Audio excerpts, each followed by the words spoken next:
سب سے گزارش ہے، چاہے وہ سیاستدان ہو، چاہے وہ عدلیہ ہو، چاہے وہ ادارے ہوں، کہ اس وقت سب کچھ چھوڑ لیجئے، یہ آپس کے جھگڑے لڑائیاں یہ چھوڑ دیجئے، جتنے بھی جلسے جلوس سیاسی ہو رہے ہیں ان کو چھوڑ دیجئے، سب آئیں مل کے جائیں، جو ادارے کام کر رہے ہیں ان کی مدد کریں۔ الحمدللہ وحدہ والصلاة والسلام علی من لا نبی بعدہ، فاعوذ باللہ السمیع العلیم من الشیطان الرجیم، بسم اللہ الرحمن الرحیم۔ ان اللہ وملائکتہ یصلون علی النبی یا ایہا الذین آمنوا صلوا علیہ وسلموا تسلیما۔ اللہم صلی علی سیدنا و نبینا و مولانا محمد وعلی آل سیدنا و نبینا و مولانا محمد وبارک وسلم۔ الصلاۃ والسلام علیک یا سیدی یا رسول اللہ وعلی آلک و اصحابک یا سیدی یا حبیب اللہ۔ الصلاۃ والسلام علیک یا امام القبلتین وعلی آلک و اصحابک یا جد الحسن والحسین۔ بعد از حمد و صلات، معزز ناظرین، اس وقت ملک پاکستان میں بہت سارے علاقوں میں، سندھ، بلوچستان اور پنجاب کے کئی علاقوں میں سیلاب بڑی عروج پہ ہے۔ بہت سی علاقوں کا خبریں آپ تک یقیناً پہنچی ہوں گی، اور بہت سے جانور جو اس سیلاب کی زد میں آئے ہیں، بہت سے گھر اجڑ گئے ہیں۔ تو اللہ تعالیٰ کی بارگاہ میں سب سے پہلے دعا ہے کہ مالک کائنات اپنے نبی کی رحمت کے صدقے جتنے بھی لوگ اس میں شہید ہوئے ہیں، اللہ ان کی درجات میں بلندی عطا فرمائے۔ اور حضرات، یہ ویڈیو ریکارڈ کرنے کا مقصد یہ ہے کہ کائنات میں اللہ تعالیٰ نے جتنے بھی بندے ہیں، ہر دوسرے بندے کا دوسرے بندے پر اللہ نے ایک حق قائم کیا ہے۔ بندہ نماز پڑھتا ہے، ایک نیکی وہ ہوتی ہے، زکوٰۃ بھی دیتا ہے، وہ نیکی ہے۔ یعنی جتنے بھی اللہ کی خوشنودی والے کام کرتا ہے، اللہ خوش ہوتا ہے، وہ نیکی ہے۔ اور یہ وہ نیکی ہے دوسروں کی مدد کرنا، مشکل وقت میں ایک مومن کی مدد کرنا، مسلمان کی انسانیت کی خدمت کرنا یا مدد کرنا، یہ وہ نیکی ہے کہ کائنات عالم کے اندر اس جیسی کوئی نیکی بھی بڑی بے مثل و بے مثال نیکی ہے۔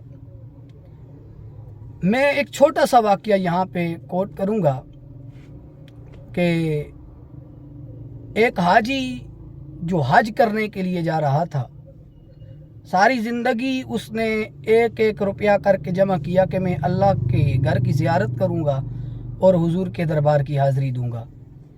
جب وہ پیسے اس کے پورے ہوئے، حج پہ جانے کا وقت آ گیا۔ وہ جب حج پہ جانے لگا تو اس وقت کیونکہ پرانا زمانہ تھا تو لوگ پیدل جاتے تھے یا اونٹوں پہ سفر کر کے جاتے تھے۔ تو ایک گراؤنڈ میں سارا وہ ایک قافلہ اکٹھا ہوتا، وہاں سے سارے اکٹھا سفر شروع کرتے۔ تو اس نے جب گراؤنڈ تک جانے کا، ایک میدان میں جانے کا وہ سفر شروع کیا تو رستے میں اسے ایک عورت نظر آئی، رات کی تاریکی میں، کالے نقاب کے اندر وہ عورت تھی۔ اس نے پوچھا تو کیا کر رہی ہے؟ وہ گندگی کے ڈھیر سے چھوٹے چھوٹے وہ چیزیں اٹھا رہی تھی۔ اس نے جواب دیا کہ میرے بچے اتنے دنوں کے بھوکے ہیں، آج ان کی بھوک نے جواب دے دیا ہے، تو میں گھر میں ان کو یہ آس دے کے آئی ہوں کہ میں آپ کے لیے کھانا لے کے آ رہی ہوں۔ تو یہ میں کچرے کے اس گندگی کے ڈھیر سے کچھ چیزیں جو مجھے مل رہی ہیں میں جا کے اپنے بچوں کو دوں گی۔ حضرات، چند لمحات کے لیے اس شخص کے دل کے اندر یہ خیال آیا کہ یہ جو میرے پاس حج کے پیسے ہیں، حج کی رقم ہے، کیوں نہ میں اس غریب عورت کو دوں کہ یہ گھر جا کے اپنا چولہا جلائے، یہ کھائے پیے۔ الغرض وہ سارا سامان وہ اٹھاتا ہے، اس عورت کو دے دیتا ہے۔ جب گھر واپس آتا ہے تو اس کے ذہن میں ایک خیال آیا کہ آئے میں تو اللہ کے گھر کی زیارت کے لیے جا رہا تھا، یہ میں نے کیا کیا ہے۔ الغرض وہ لوگوں کے طعنوں کو بھی دیکھتا کہ لوگ کیا کہیں گے، میں اتنی عرصہ سے حج کی تیاری کر رہا تھا کہ لوگ محلے دار، خاندان والے، رشتہ دار مجھے کہیں گے تو حج کے لیے جا رہا تھا، کیوں نہیں گیا۔ اب وہ رات کو باہر نکلتا، دن کو اپنے گھر میں رہتا، لوگوں کے طعنوں سے ڈر کے۔ اب جب وہ قافلہ واپس آنے کا وقت آیا، اس کے ذہن میں پھر خیال آیا کہ آئے اگر میں اللہ کے گھر کی میں نے زیارت نہیں کی، رسول اللہ کے دربار پہ میری حاضری نہیں ہوئی، تو چلیں ان کے استقبال کے لیے میں چلا جاتا ہوں کہ جو اس گھر کو، پاک جگہ کو دیکھ کے آئے۔ وہ چلا گیا۔ اب جب میدان میں پہنچا، سارے لوگ مبارکبادیں دے رہے تھے، حاجی صاحب مبارک ہو، حاجی صاحب مبارک ہو۔ اب جو حج کر کے آئے ہیں وہ اس کو کہتے ہیں حاجی صاحب آپ کو مبارک ہو، آپ کو کعبۃ اللہ کا طواف کرتے دیکھا ہے، آپ نے لفٹ ہی نہیں کروائی، مڑ کے دیکھا ہی نہیں ہے۔ دوسرا کہتا ہے حاجی صاحب صفا و مروہ کی جب ہم چکر لگا رہے تھے، ہم نے آپ کو آواز دی ہے، آپ نے ہماری آواز ہی نہیں سنی، ہم نے کہا چلو 7ویں چکر پہ ہم مل لیں گے۔ اب اس کے ذہن میں ہے کہ یہ مجھ سے مذاق کر رہے ہیں، میں تو گیا ہی نہیں ہوں۔ گھر آیا، پھر رونے لگ گیا کہ یہ لوگ بھی مجھ سے مذاق کر رہے ہیں کہ حج یہ کر کے آئے ہیں، حاجی صاحب مجھے کہہ رہے ہیں کہ آپ کی وہاں نے آپ کو دیکھا ہے۔ سونے لگ گیا، ادھر آنکھ لگی، ادھر مدینے کے سلطان کے ساتھ لگ گئی، حضور کا دیدار ہو گیا۔ حضور نے فرمایا حاجی صاحب، اے حاجی ان لوگوں کی مبارکباد وصول کر۔ عالم خواب میں یہ حاجی صاحب یہ کہتے ہیں کہ یا رسول اللہ میں نے حج نہیں کیا، حضور میں تو گیا ہی نہیں ہوں، تو یہ مجھے حاجی کہہ رہے ہیں، یہ میرے ساتھ ٹھٹھے کر رہے ہیں۔ میرے مدینے کے سلطان نے فرمایا وہ وقت یاد کر جب تو سفر کے لیے جا رہا تھا، تو نے ایک عورت کی خدمت کی ہے، اپنا سارا مال اس عورت کو دیا ہے۔ وہ غریب عورت جس کے پاس کھانے کو کچھ نہ تھا، وہ میری فاطمہ زہرا کی بیٹی تھی۔